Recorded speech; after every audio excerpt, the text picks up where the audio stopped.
انس بن مالک سے روایت ہے کہ ان کی نانی ملیکہ نے رسول اللہ صلی اللہ علیہ وسلم کو کھانا تیار کر کے کھانے کے لیے بلایا۔ آپ نے کھانے کے بعد فرمایا کہ آؤ تمہیں نماز پڑھا دوں۔ انس رضی اللہ تعالی عنہ نے کہا کہ میں نے اپنے گھر سے ایک بوریا اٹھایا جو کثرت استعمال سے کالا ہو گیا تھا۔ میں نے اس پر پانی چھڑکا، پھر رسول اللہ صلی اللہ علیہ وسلم نماز کے لیے اسی بوریے پر کھڑے ہوئے، اور میں اور ایک یتیم کہ رسول اللہ صلی اللہ علیہ وسلم کے غلام ابو زمیرہ کے لڑکے ضمیرہ آپ کے پیچھے صف باندھ کر کھڑے ہو گئے، اور بوڑھی عورت انس کی نانی ملیکہ ہمارے پیچھے کھڑی ہوئیں۔ پھر رسول اللہ صلی اللہ علیہ وسلم نے ہمیں 2 رکعت نماز پڑھائی اور واپس گھر تشریف لے گئے۔ صحیح بخاری حدیث نمبر 380۔ ام المومنین میمونہ رضی اللہ تعالی عنہا سے روایت ہے، انہوں نے کہا کہ نبی کریم صلی اللہ علیہ وسلم سجدہ گاہ یعنی چھوٹے مصلے پر نماز پڑھا کرتے تھے۔ صحیح بخاری حدیث نمبر 381۔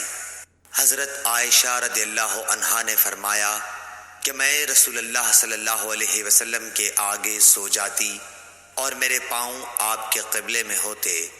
جب آپ سجدہ کرتے تو میرے پاؤں کو آہستہ سے دبا دیتے، میں اپنے پاؤں سمیٹ لیتی، اور آپ جب کھڑے ہو جاتے تو میں انہیں پھر پھیلا دیتی۔ ان دنوں گھروں میں چراغ بھی نہیں ہوا کرتے تھے۔ صحیح بخاری حدیث نمبر 382۔ عروہ نے خبر دی کہ حضرت عائشہ رضی اللہ تعالی عنہا نے انہیں بتایا کہ رسول اللہ صلی اللہ علیہ وسلم اپنے گھر کے بچھونے پر نماز پڑھتے، اور حضرت عائشہ رضی اللہ تعالی عنہا آپ کے اور قبلے کے درمیان اس طرح لیٹی ہوتیں جیسے نماز کے لیے جنازہ رکھا جاتا ہے۔ صحیح بخاری حدیث نمبر 383۔ عروہ بن زبیر سے روایت ہے کہ نبی کریم صلی اللہ علیہ وسلم اس بچھونے پر نماز پڑھتے جس پر آپ اور حضرت عائشہ رضی اللہ تعالی عنہا سوتے، اور حضرت عائشہ رضی اللہ تعالی عنہا آپ کے اور قبلے کے درمیان اس بستر پر لیٹی رہتیں۔ صحیح بخاری حدیث نمبر 384۔ انس بن مالک رضی اللہ تعالی عنہ نے کہا کہ ہم نبی کریم صلی اللہ علیہ وسلم کے ساتھ نماز پڑھتے تھے، پھر سخت گرمی کی وجہ سے کوئی ہم میں سے اپنے کپڑے کا کنارہ سجدے کی جگہ رکھ لیتا۔ صحیح بخاری حدیث نمبر 385۔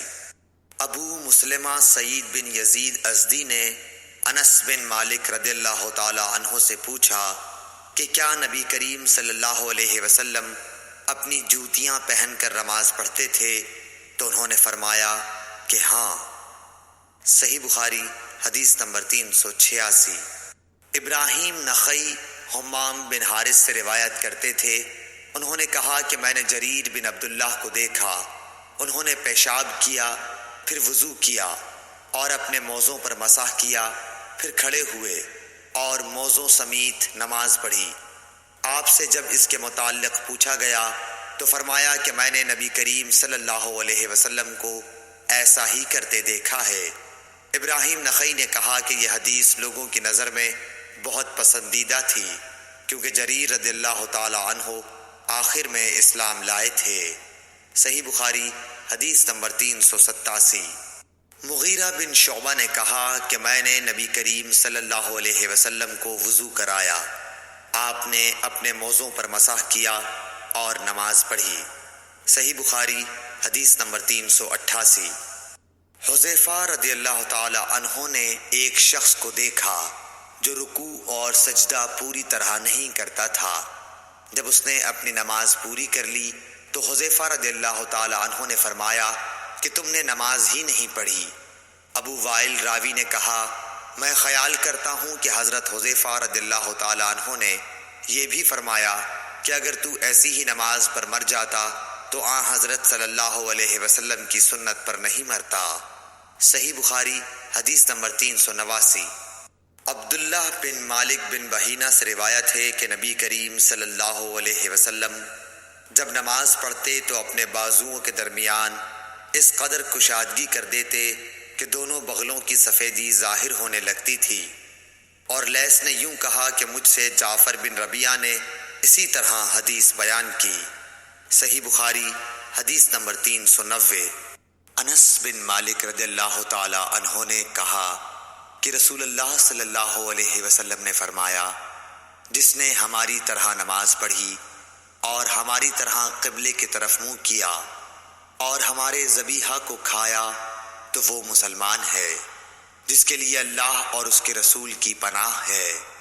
بس تم اللہ کے ساتھ اس کی دی ہوئی پناہ میں خیانت نہ کرو۔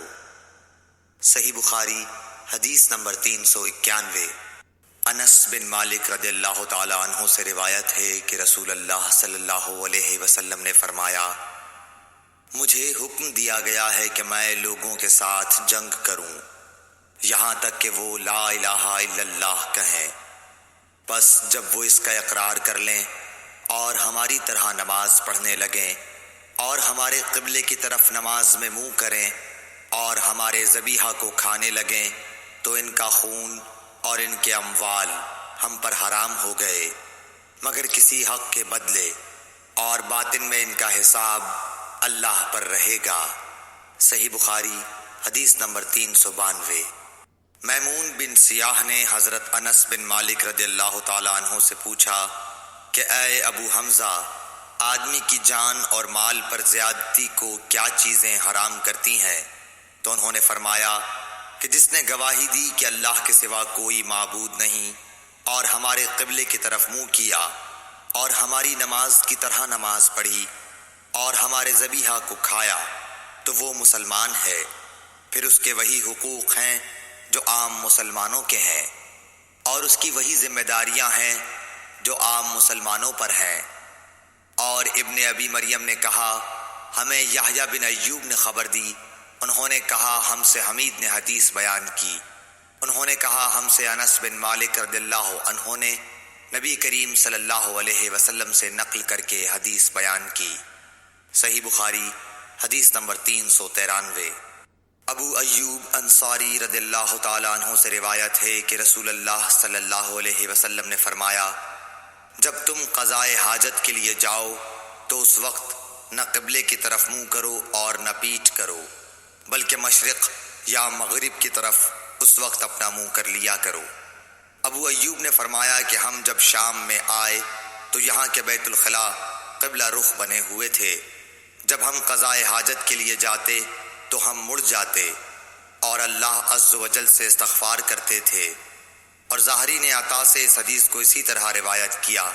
اس میں یوں ہے کہ عطا نے کہا، میں نے ابو ایوب سے سنا، انہوں نے اسی طرح حضرت صلی اللہ علیہ وسلم سے سنا۔ صحیح بخاری حدیث نمبر 394۔ عمرو بن دینار نے کہا، ہم نے عبداللہ بن عمر رضی اللہ تعالیٰ عنہ سے ایک ایسے شخص کے بارے میں پوچھا جس نے بیت اللہ کا طواف عمرے کے لیے کیا لیکن صفا اور مروہ کی سعی نہیں کی، کیا ایسا شخص بیت اللہ کے طواف کے بعد اپنی بیوی سے صحبت کر سکتا ہے؟ آپ نے جواب دیا کہ نبی کریم صلی اللہ علیہ وسلم تشریف لائے، آپ نے 7 مرتبہ بیت اللہ کا طواف کیا اور مقام ابراہیم کے پاس 2 رکعت نماز پڑھی، پھر صفا اور مروہ کی سعی کی، اور تمہارے لیے نبی کریم صلی اللہ علیہ وسلم کی زندگی بہترین نمونہ ہے۔ صحیح بخاری حدیث نمبر 395۔ عمرو بن دینار نے کہا، ہم نے جابر بن عبداللہ سے بھی یہ مسئلہ پوچھا تو آپ نے بھی یہی فرمایا کہ وہ بیوی کے قریب بھی اس وقت تک نہ جائے جب تک صفا اور مروہ کی سعی نہ کر لے۔ صحیح بخاری حدیث نمبر 396۔ سیف بن ابی سلیمان نے کہا کہ میں نے مجاہد سے سنا، انہوں نے کہا کہ ابن عمر کی خدمت میں ایک آدمی آیا اور کہنے لگا، اے لو، یہ رسول اللہ صلی اللہ علیہ وسلم آن پہنچے اور آپ کعبے کے اندر داخل ہو گئے۔ ابن عمر نے کہا کہ میں جب آیا تو نبی کریم صلی اللہ علیہ وسلم کعبے سے نکل چکے تھے۔ میں نے دیکھا کہ بلال دونوں دروازوں کے سامنے کھڑے ہیں۔ میں نے بلال سے پوچھا کہ کیا نبی کریم صلی اللہ علیہ وسلم نے کعبے کے اندر نماز پڑھی ہے؟ انہوں نے کہا کہ ہاں، 2 رکعت ان 2 ستونوں کے درمیان پڑھی تھی جو کعبے میں داخل ہوتے وقت بائیں طرف واقع ہیں۔ پھر جب باہر تشریف لائے تو کعبے کے سامنے 2 رکعت نماز ادا فرمائی۔ صحیح بخاری حدیث نمبر 397۔ عطا بن ابی رباح نے کہا کہ میں نے ابن عباس رضی اللہ تعالیٰ عنہ سے سنا کہ جب نبی کریم صلی اللہ علیہ وسلم کعبے کے اندر تشریف لے گئے تو اس کے چاروں کونوں میں آپ نے دعا کی اور نماز پڑھی۔ پھر جب باہر تشریف لائے تو 2 رکعت نماز کعبے کے سامنے پڑھی اور فرمایا کہ یہی قبلہ ہے۔ صحیح بخاری حدیث نمبر 398۔